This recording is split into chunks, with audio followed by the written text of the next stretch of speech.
लगभग शाम के 6:50 पर रेड फोर्ट के ठीक सामने उस तंग गली में जहां हंसी बात होती है, दुकानदार दिन का हिसाब किताब समेटते हैं और यात्री थमकर मीठे पकौड़े खाते हैं। अचानक एक विस्फोट ने सब कुछ बदल दिया।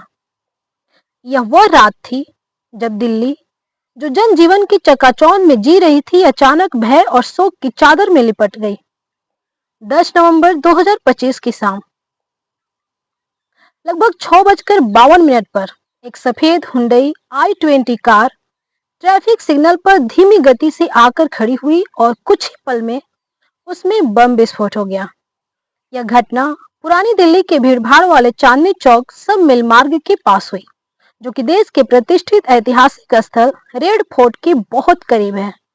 विस्फोट की शक्ति इतनी तेज थी कि आसपास कई वाहन आग में घिर गए और स्टॉल्स ध्वस्त हुए। लोगों में भगदड़ मच गई।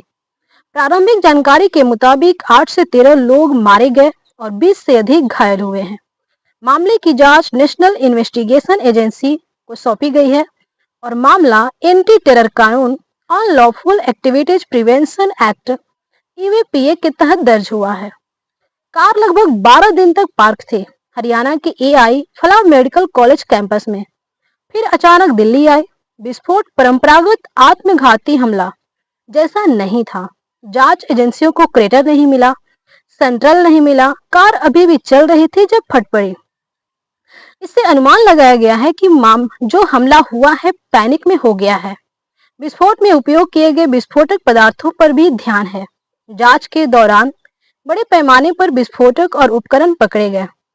विस्फोट इतने भीषण थे कि आसपास के भवनों की खिड़कियां चकनाचूर हुई, लेकिन विस्फोट के बाद जमीन में गहरा गड्ढा नहीं पाया गया, जो आम बड़ी विस्फोट घटनाओं में मिलता है। माना जा रहा है कि किसी बड़ी योजना का पूर्व नियोजित आत्मघाती हमला के रूप में नहीं हुआ, बल्कि किसी प्रकार की घबराहट या पैनिक से हुआ विस्फोट हो सकता है। संसाधन एवं उपलब्ध उपकरण भी सामान्य बड़े आतंकी हमले जैसे नहीं दिख रहे हैं। यह जगह भारत की राजधानी में एक संवेदनशील एरिया में है, जिससे रणनीतिक रूप से यह हमला खास संकेत देता है। दिल्ली एवं आसपास के इलाकों में आतंक संबंधित मॉड्यूल सक्रिय हैं और विस्फोटक पदार्थों के बड़े भंडार भी पकड़े गए हैं, जिससे इस घटना की पृष्ठभूमि में टेरर नेटवर्क का हाथ होने की संभावना बढ़ जाती है। जब बड़े छापेमारी हुई थी, तब इस कार को विदा करने या ले जाने की घबराहट में यह हमला संभव हुआ। लाल किला के पास झुंझलाहट भरा संकेत यह दर्शाता है कि षड्यंत्र को प्रतीकात्मक रूप से भी देखा गया हो सकता है। साधारण ऋण वाले लोग दिन की कमाई कर रहे थे। इस घटना में जो फंस गए, अचानक उनका कलानुमा बदल गया। परिवारों में हाहाकार, अस्पतालों में लगातार पहचान की प्रक्रिया, भावनात्मक चुनौती, आम नागरिकों में भय, आक्रोश और असुरक्षा की भावना बढ़ी। राजधानी में यह हमला यह दर्शाता है कि सुरक्षा व्यवस्था के बावजूद संवेदनशील जगहों पर भेद्यता मौजूद है।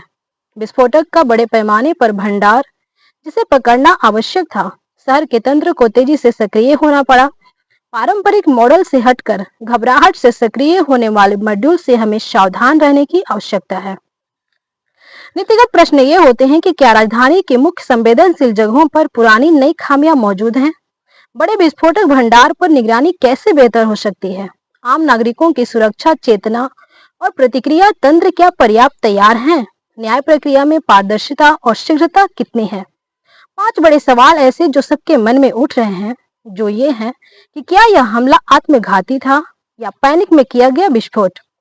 दोस्तों, प्रारंभिक जांच सुझाव देती है कि यह पूर्ण आत्मघाती हमला नहीं था, बल्कि पैनिक में हुआ हो सकता है।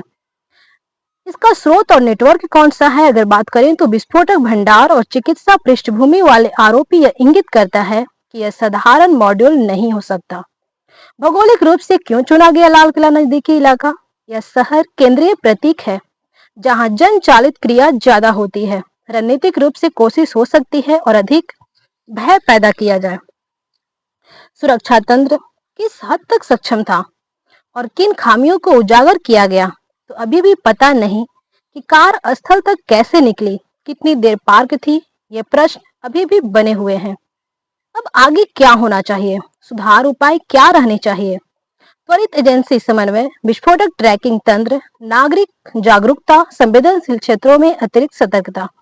हमें यह दर्दनाक सच स्वीकार करना होगा कि भय आकार मकसद का नहीं, बल्कि असुरक्षा का है। जब आम जन की जिंदगी, उनकी उम्मीदें राजधानी की सड़कों पर अचानक भय से घिर जाती है, तब यह सिर्फ एक धमाका नहीं, समाज जागृति का अलार्म है। हमारे लिए यह समय है सतर्क रहने का, सहयोग करने का और संयुक्त रूप से सुरक्षा चेतना एवं मानवता शक्ति को जगाने का। जब हम अपने शहर के हर कोने में हर नागरिक के चेहरे पर एक मुस्कान, एक उम्मीद बनाए रखते हैं, तभी अपराध के इस अंधेरे का सामना संभव है। इस वीडियो में इतना ही। अगर वीडियो अच्छी लगी हो तो लाइक कीजिएगा, दोस्तों के पास शेयर कीजिएगा और चैनल पे नए हो तो सब्सक्राइब करके बेल आइकन जरूर प्रेस कीजिएगा। मिलते हैं नेक्स्ट वीडियो में नेक्स्ट जानकारी के साथ। तब तक के लिए जय हिंद, जय भारत।